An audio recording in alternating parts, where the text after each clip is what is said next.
Interpretasi tensor impedansi MT merupakan salah satu cara yang sederhana khususnya untuk memperoleh data yang mewakili medium 2 dimensi. Kita lihat lagi bahwa hasil pengukuran MT pada medium homogen dan medium 1 dimensi tidak bergantung pada arah sumbu koordinat pengukuran karena sifat simetri dari kedua medium tersebut. Nah, secara konsep hal ini dinyatakan sebagai kesamaan antara ZXY dengan ZYX.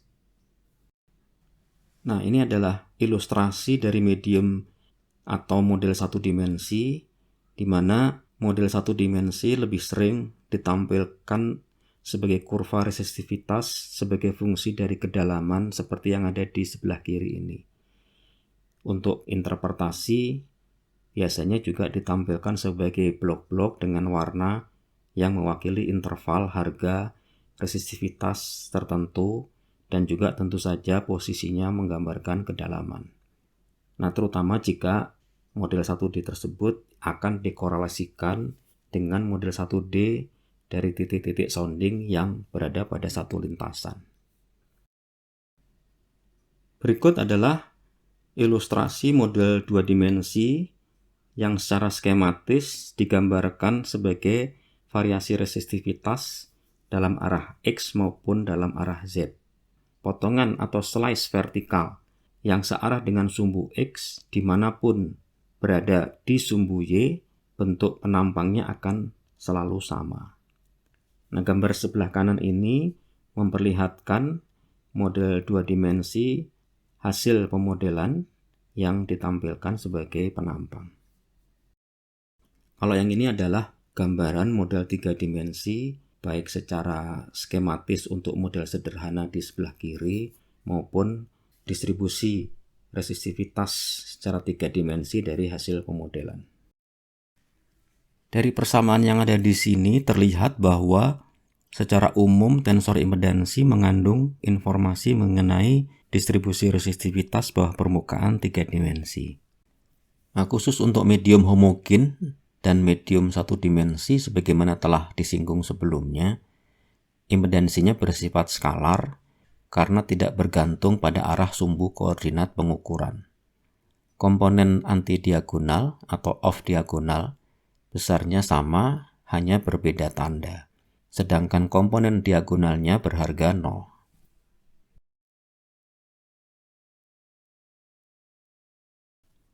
Pada medium 2 dimensi, jika arah sumbu koordinat pengukuran sejajar atau tegak lurus dengan arah struktur 2 dimensi, maka diperoleh bentuk tensor impedansi yang juga agak khusus. Di sini kita pinjam istilah geologi untuk arah struktur yaitu strike, karena kebetulan cukup relevan dan representatif untuk medium 2 dimensi ideal. Tentu saja, pengukuran pada kedua arah yang berbeda 90 derajat ini, yaitu ZXY dan ZYX, akan berbeda. Namun komponen diagonalnya tetap harganya 0. Nah, jika arah sumbu koordinat dirotasikan 90 derajat, hasilnya akan sama saja, hanya ZXY menjadi ZYX dan sebaliknya. Oleh karena itu, disebutkan di atas tadi bahwa kondisi ini arah sumbu koordinat bisa sejajar atau tegak lurus struktur. Nah, jika arah sumbu koordinat pengukuran tidak sejajar atau tidak tegak lurus dengan arah struktur 2 dimensi, maka kembali tensor impedansinya menjadi tensor yang menggambarkan medium 3 dimensi. Artinya semua komponennya tidak 0. Meskipun demikian, tensor impedansi dapat dirotasi sehingga arah sumbu koordinat pengukuran dari tensor impedansi tersebut menjadi sejajar atau tegak lurus strike. Sehingga kita peroleh kembali bentuk tensor impedansi yang seperti sebelumnya di mana arah sumbu koordinat pengukuran sejajar atau tegak lurus struktur 2 dimensi. Secara lebih detail, tensor impedansi yang diperoleh dengan arah sumbu koordinat tertentu, misalnya utara selatan dan barat timur, bisa dirotasi sehingga diperoleh tensor yang seolah-olah diperoleh dengan arah sumbu koordinat pengukuran yang berbeda.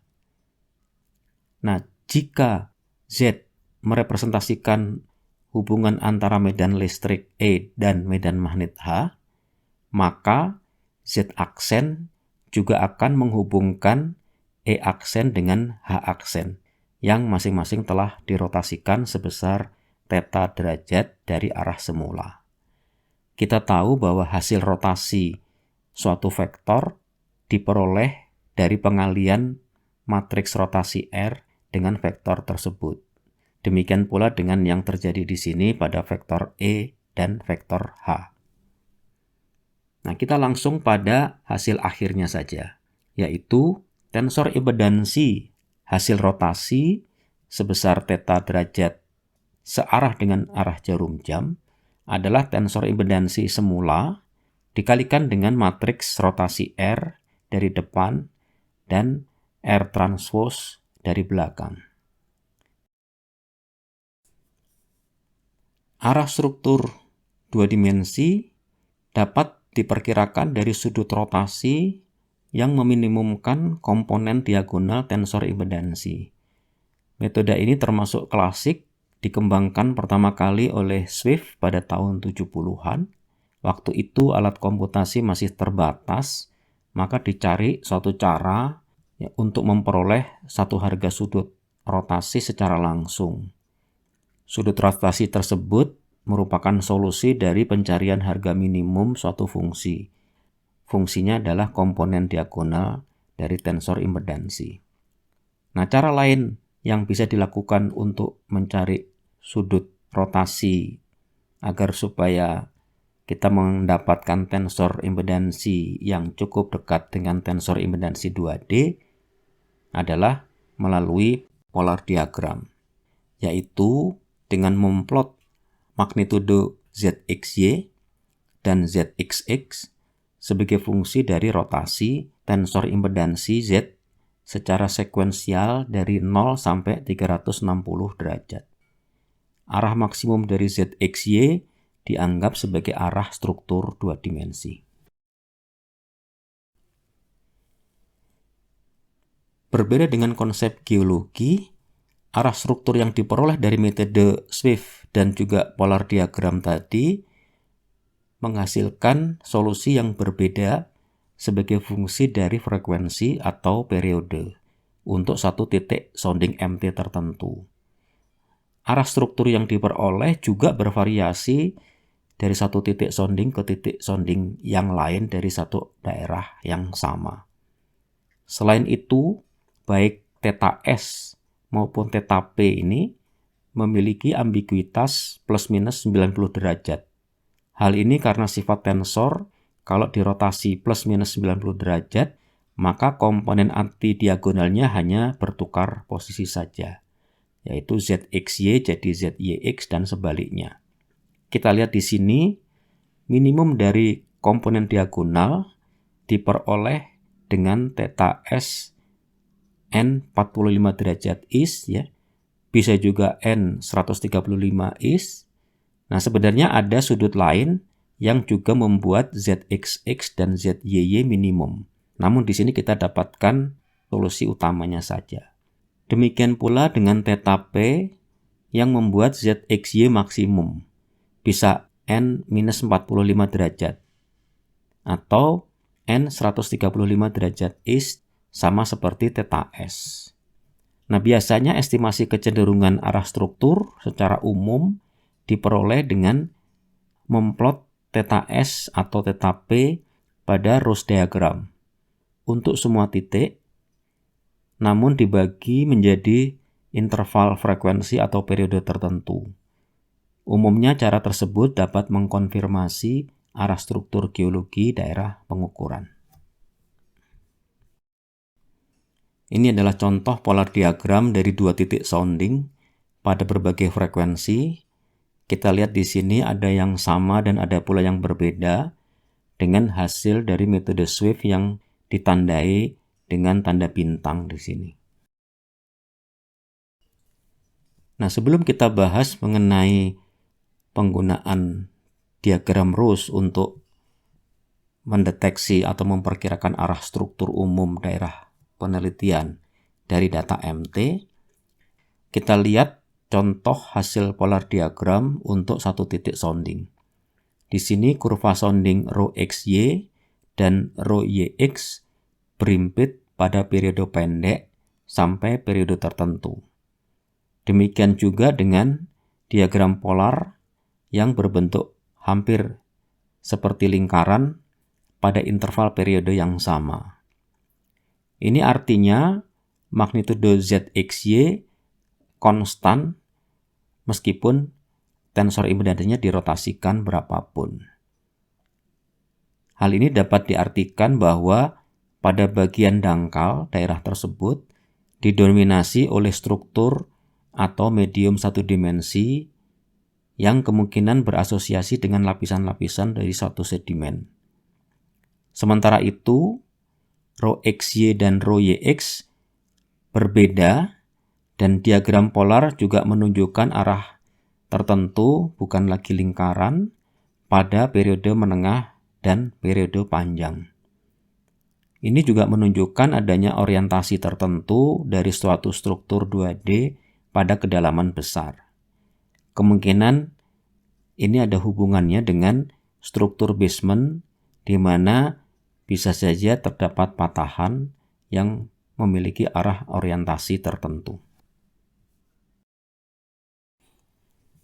Nah, jika kita punya sebaran titik pada satu area dan kemudian theta S dari metode Swift atau theta P dari polar diagram diplot sebagai Rose diagram, kita akan memperoleh hal yang kurang lebih sama dari yang sudah kita dapati pada satu titik sounding pada slide sebelumnya. Pada frekuensi tinggi atau periode pendek yang berasosiasi dengan kedalaman dangkal, tidak terlihat adanya tren arah struktur yang jelas karena variasinya cukup beragam. Hal ini kemungkinan disebabkan oleh kondisi medium yang berlapis atau satu dimensi pada kedalaman dangkal. Sementara itu, pada kedalaman yang lebih besar, kecenderungan arah struktur dua dimensinya tampak lebih jelas. Kebetulan arah ini sesuai dengan arah profil yang telah dipilih, yang mungkin didasarkan atas informasi geologi. Contoh lain yang kurang lebih menggambarkan hal yang sama dalam hal kecenderungan arah pada struktur dangkal dan struktur dalam. Nah, sebenarnya hasil estimasi arah struktur ini selain untuk memperoleh tensor impedansi 2D adalah juga untuk menentukan arah profil pemodelan dua dimensi. Namun hal ini akan kita bahas kemudian.